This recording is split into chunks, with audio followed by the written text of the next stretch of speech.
ഇനിയിപ്പോൾ എങ്ങോട്ട് പോകുന്നു? ഇപ്പം 20ാമത്തെ വീടാണ് വാടകയ്ക്ക് എടുത്തത്. ഇനി ഒരു വീട് ഇത്രയും സൗകര്യമായിട്ട് കിട്ടണമെങ്കിൽ ഇനി എവിടെ കിട്ടും? ഇപ്പം അവർ വരുമെന്ന് പറഞ്ഞു ഓണർ. ഞാൻ മാറൂല, ഞാൻ അവിടെ തന്നെ ഇരിക്കും. എനിക്ക് എൻ്റെ കൊച്ചുങ്ങളെയും കൊണ്ട് വളർത്തണ്ടേ. പിള്ളേരെ അകത്തിട്ട് പൂട്ടിയിട്ടുണ്ട്. കതവ് ഞാൻ തുറക്കൂല നോക്കും. അയ്യോ തോ വരണം, കതവ് പൂട്ടിയിട്ടുണ്ട്. ഞാൻ മാറൂല സാറേ, ഇനി എന്തൊക്കെ പറഞ്ഞാലും മാറൂല. അത് നടക്കൂല. ഇല്ല, ഞാൻ എന്റെ കൊച്ചുങ്ങളെയും കൊണ്ട് എനിക്ക് എനിക്കിവിടെ സോളാർ നിങ്ങൾ 1 വർഷത്തെ എഗ്രിമെന്റ് ആണ് തന്നേക്കുന്നത്. ഇപ്പൊ ആകെ 4 മാസം ആയതേ ഉള്ളൂ. എനിക്ക് അവിടെ നിക്കട്ടെ, അതൊന്നും നടക്കുന്ന കാര്യങ്ങളല്ല. എനിക്കിതാ ഇവിടെ സോളാർ ഫിറ്റ് ചെയ്യണം. ഞാൻ പൈപ്പെല്ലാം കൊണ്ട് ഇറക്കിയിരിക്കുകയാണ്. എത്രയും പെട്ടെന്ന് എനിക്ക് ഇന്ന് വൈകുന്നേരം ഇറങ്ങണം. എന്നെ അറിഞ്ഞൂടെ, എന്നെ അറിയാത്തോണ്ടാണ്. അല്ലല്ലോ, എന്റെ സിറ്റുവേഷൻ അങ്ങനെയാണ്. എന്റെ ഹസ്ബൻഡിനെ കളഞ്ഞിട്ട് പോയി. എനിക്ക് വയ്യാത്തൊരു അമ്മയുണ്ട്. അതൊന്നും ഞങ്ങൾക്ക് ആ ഒരു പിള്ളേര് 2 പേരെ ഞാൻ ഇതിനകത്തിട്ട് പൂട്ടിയിട്ടേക്കാണ്. സഹോദരി, ആ കാര്യങ്ങൾ ഞാൻ പിള്ളേരെ കൊണ്ട് സൂയിസൈഡ് ചെയ്യും. സാറിന്റെ പേരും വൈഫിന്റെ പേരും എഴുതി വെക്കുന്നത്. ഇതൊക്കെ നിങ്ങളുടെ കാര്യം. എന്തായാലും എനിക്ക് എന്റെ ഭാര്യ കറക്റ്റാ പറഞ്ഞിട്ടുണ്ട്, ഇന്ന് തന്നെ നിങ്ങൾ എവിടെ നിന്ന് ഇറക്കണം. സാറിന് മനസ്സാക്ഷി എന്ന് പറയുന്ന സംഭവം ഇല്ല. ഈ കുട്ടികളെയും ഈ അമ്മയും അച്ഛനെയൊക്കെ കൊണ്ട് ഞാൻ എവിടെ പോകാനാണ്? 20ാമത്തെ വീടാണിത്.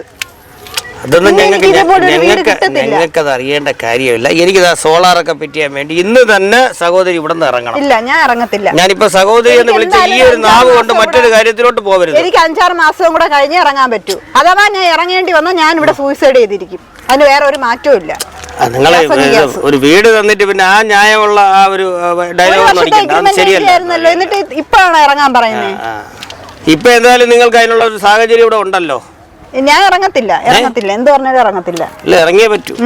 ഞാൻ ഇറങ്ങത്തില്ല. ഇല്ല, ഇറങ്ങിയേ പറ്റൂ. നിങ്ങൾ വേറെ എന്തൊക്കെ പറഞ്ഞാലും ഇനി ഇവിടെ നിന്ന് ഇറക്കാൻ ആൾക്കാർ വന്നാൽ നിങ്ങളുടെ മുമ്പിൽ ഞങ്ങൾ മരിക്കും. എല്ലാവരും 5 ശവങ്ങൾ നിങ്ങൾ കാണും, അത്രേ ഉള്ളൂ. അല്ല, എന്റെ ഭാര്യ പറഞ്ഞെന്ന് പറഞ്ഞാൽ ഇന്നീ ദിവസം ഇവിടെ നിന്ന് ഇറങ്ങിയേ പറ്റൂ. അവള് പറയുന്നതിനപ്പുറത്ത് വേറൊരു കാര്യമില്ല. സാറൊരു കാര്യം ചെയ്യും, എനിക്ക് വേണ്ട എന്തെങ്കിലും ഒരു പരിഹാര മാർഗം പറഞ്ഞ, അല്ലെങ്കിൽ ഞങ്ങൾക്ക് വേറൊരു വീട് സെറ്റ് ചെയ്താ എന്തെങ്കിലും ചെയ്യും, എങ്കിൽ ഞങ്ങൾ ഇറങ്ങാം.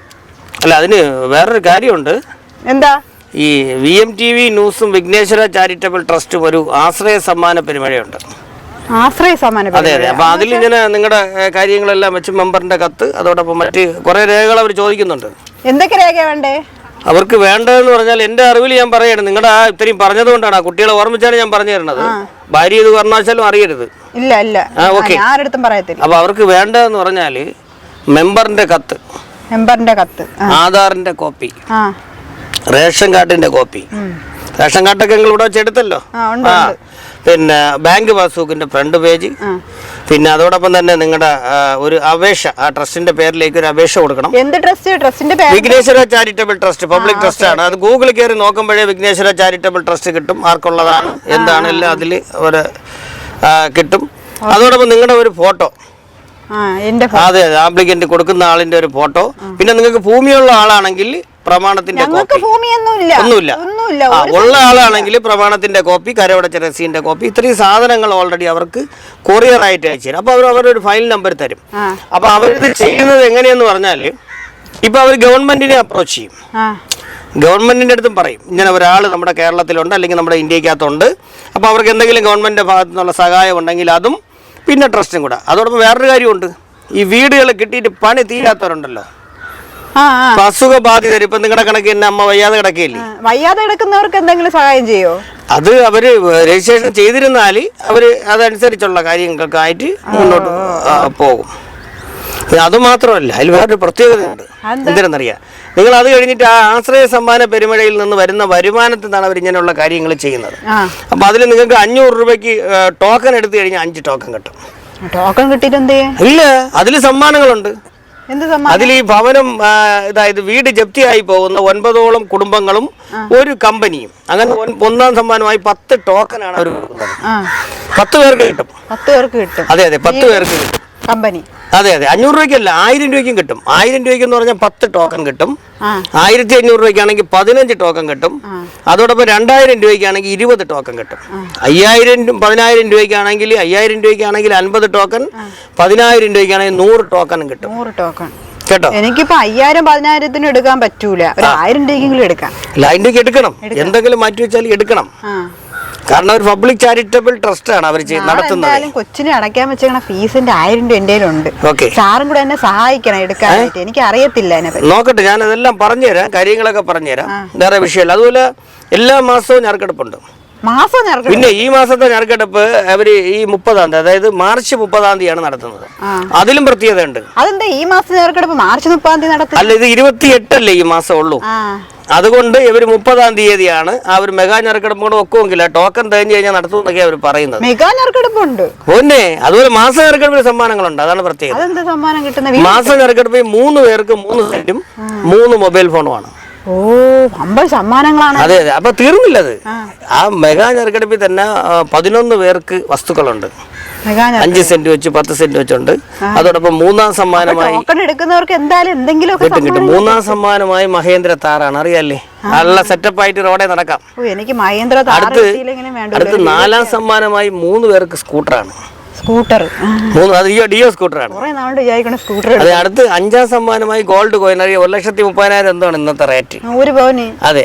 അത് 25 പേർക്ക് കൊടുക്കുന്നുണ്ട്. അത് കഴിഞ്ഞിട്ട് 100 പേർക്ക് കേൾക്കണം. മൊത്തം എനിക്ക് തോന്നുന്നു എല്ലാം കൂടെ ഒരു 200ഓളം സമ്മാനങ്ങളുണ്ട്. പിന്നെ മാസം ഞെറുക്കെടുപ്പിന്റെ സമ്മാനങ്ങൾ വേറെ. ഒരുക്ക മുടക്കിയാൽ മതി. ഞാനൊരു കാര്യം ചോദിക്കട്ടെ, ഞാനിപ്പോ 1000 രൂപയ്ക്ക് എടുത്ത് അടുത്ത മാസം എനിക്ക് സമ്മാനം അടിച്ച് പിന്നെ ഞാൻ വീണ്ടും എടുക്കണം? വേണ്ട. അടുത്ത ടോക്കൺ പുതിയത് വേണമെങ്കിൽ എടുക്കണം. പുതിയ ടോക്കൺ നമ്പർ വേണമെങ്കിൽ എടുക്കണം. അല്ലെങ്കിൽ അതായത് മെഗാ ഞെറുക്കെടുപ്പ് അവർ നടത്തുന്നത് വരെ നടത്തും. പിന്നെ അവർ വേറൊരു ഐഡിയ ഇപ്പോൾ ഇട്ടിട്ടുണ്ട്. കാരണം ടോക്കൺ തികയുന്ന മുറയ്ക്ക് ഈ 9 വീടെന്ന് പറഞ്ഞില്ലേ, അതിൽ നിന്ന് ഓരോ വീടുകൾ മാസ ഞെറുക്കെടുപ്പിൽ ഉൾപ്പെടുത്തും. ഓ, അങ്ങനെയുണ്ട്. പിടികിട്ടിയ അത് സമ്മാനം കിട്ടും. അതോടൊപ്പം തന്നെ നിങ്ങൾ ആത്മഹത്യയൊക്കെ ചെയ്യുമെന്ന് പറഞ്ഞുകൊണ്ടാണ് ഞാൻ ഇത്രയും പറഞ്ഞു തന്നേട്ടാ. പിന്നെ ഭാര്യ അറിയരുത്. ഭാര്യ അറിഞ്ഞാൽ കുഴപ്പമാണ്. നിങ്ങൾ ദയവ് ചെയ്ത് ഇന്ന് ഇവിടെ നിന്ന് ഇറങ്ങിത്തരണം. ഞാനേ ഇറങ്ങാം, പക്ഷെ സാർ എനിക്ക് 1000 രൂപ ടോക്കൺ എടുക്കാം. അതൊക്കെ ഞാൻ എന്ത് വേണോ സഹായിക്കാം. അവൾ അറിയരുത്. ശേഷം ഞാൻ ഇറങ്ങാം. ഭാര്യ അറിയരുത്. അവളെന്ന് പറഞ്ഞത് ഇന്ന് തന്നെ ഇവിടെ നിന്ന് ഇറക്കണമെന്നാണ്. നിങ്ങൾ എന്തായാലും നാളത്തേക്ക് എങ്ങനെയെങ്കിലും ഒരു വീട് നോക്കി ഇറങ്ങിക്കൊള്ളണം. അതിനോടൊപ്പം ഈ കാര്യവും മറക്കരുത്. അപ്പൊ അത് എങ്ങനെ ടോക്കൺ എടുക്കണം ഞങ്ങള്? അത് ഒരു ഗൂഗിൾ പേയിലോ QR കോഡിലോ പേയ്മെന്റ് ഇട്ടതിന് ശേഷം നിങ്ങൾ അവർക്ക് നിങ്ങളുടെ അഡ്രസ് ഇട്ട് കൊടുത്താൽ ആ അഡ്രസ്സിലോട്ട് തന്നെ നിങ്ങൾക്കുള്ള എല്ലാ ഡീറ്റെയിലും തരും. ഡയറക്റ്റ് വേണമെങ്കിലും എടുക്കാം. അവർക്കിപ്പം ഡയറക്റ്റ് ആയിട്ട് അവർക്ക് എടുക്കാം. തിരുവനന്തപുരത്ത് ഇതിന്റെ അടുത്തുണ്ട്. നമ്മുടെ സാവല്യം കോംപ്ലക്സിലുണ്ട്, 13-ാം നമ്പറിലുണ്ട്. അതോടൊപ്പം വട്ടപ്പാറ SUT മെഡിക്കൽ കോളേജിലോട്ട് കയറുമ്പോൾ ലെഫ്റ്റ് സൈഡിലുണ്ട്. എനിക്കിപ്പോ ഇവിടെ സാവല്യത്തിൽ പോണതാണ് എളുപ്പം. തന്നല്ലോ. അപ്പൊ ഒരു അവിടെ നിന്ന് എടുക്കാൻ പറ്റും. അങ്ങോട്ട് പോയാലാ? ഇപ്പൊ പോണോ? ഞാൻ ആ പൈസ എടുത്ത് വെച്ചിട്ടുണ്ട് കൊച്ചിന് ഫീസ് കൊടുക്കാനുള്ളതേ. ഞാനിപ്പോ പോവാന്നുള്ളൊരു ഉറപ്പ് നമുക്ക് ഒരുമിച്ച് പോവാം. പക്ഷെ നാളെ ഇവിടെ നിന്ന് ഇറങ്ങി തരണം. അത് ഞാൻ പറഞ്ഞാലും ഒരു വീട് ഞാൻ നോക്കി വെച്ചിട്ടുണ്ട്. ഞാൻ പിന്നെ അങ്ങനെ കടമ്പിടുത്ത കുഴപ്പമില്ല. എനിക്ക് എന്തായാലും ഇനിയിപ്പോ ഇതിൽ നിന്നൊരു വീട് കിട്ടുമെന്ന് എനിക്ക് ഉറപ്പായി. ഇത്രയും സമ്മാനങ്ങൾ കിട്ടിയില്ലേ. എല്ലാ മാസവും ഞാനൊരു കാര്യം ചെയ്യും, 1000 രൂപയ്ക്ക് അങ്ങ് എടുക്കാം. വീട് കിട്ടിയാൽ ഭാര്യയുടെ അവള് വിളിക്കുകയാണെങ്കിൽ പറയണം, അതേ ഇവിടെ വന്ന് കിടന്ന് ഭയങ്കര ചൂടായി, ഭയങ്കര ബഹളം വെച്ച് എന്നുള്ളതേ പറയാവൂ. അല്ലെങ്കിൽ എന്റെ ഊണ് വെളിയിലാവും എന്റെ കൊച്ചേ. അത് ഞാൻ പറയാം. താമസിക്കണ്ട, നമുക്ക് പോവാം. പിള്ളേരൊക്കെ വരാറായി. അതിനകത്തുനിന്ന് ഉണ്ടെന്ന് പറഞ്ഞാൽ ചുമ്മാ. കുടുംബം ഇല്ലാതാക്കൽ 5000 രൂപയ്ക്ക് എടുത്ത് 5000 രൂപയ്ക്ക് എടുക്കുമ്പോൾ ഒരു പ്രത്യേകത എന്താണെന്നറിയാം? ബാലരാമന കൈത്തറിയിൽ ആശ്രയ കിറ്റ് കിട്ടും. എങ്ങനെയാലും 10,000 രൂപയ്ക്കുള്ള സാധനം ഉണ്ടായില്ലേ? ഇവള് എന്റെ അടുത്ത് പറഞ്ഞേ എല്ലാം ഉണ്ട്. ബാലരാമത്തിന്റെ തുണിത്തരങ്ങള്, മുണ്ട്. ഇവള് ഒരിടത്ത് പറഞ്ഞ് എന്റെ കുടുംബത്തിലെല്ലാം തുണി വേണോന്ന് പറഞ്ഞു. ഞാനിത് വാങ്ങിച്ചിട്ടാണ് എടുത്തോണ്ട് കൊണ്ട് കൊടുത്തത്. പക്ഷേ ഒരു സാരി, ഒരു മുണ്ട്, തോർത്ത്, ഇല്ല എല്ലാം ഉണ്ട്. പിന്നെ ബാലരാമന കൈത്തറിയിലല്ലേ പ്യുവർ കോട്ടൺ. എന്തായാലും ഓണം വരാൻ പോവേല്ലേ, 5000 രൂപയ്ക്ക് എടുത്താലേ കിറ്റും കിട്ടും, പിന്നെ കിട്ടും. അതെ അതെ അതെ. കട മേടിച്ചിട്ടാലും കുഴപ്പമില്ല. 4000 രൂപ കൂടെ എനിക്ക് തരും. 4000 രൂപ അടുത്ത മാസം. അത് കൃഷിയാണല്ലേ, അത് കയ്യിരിക്കട്ടെ. എന്റെ ഇല്ലടേ.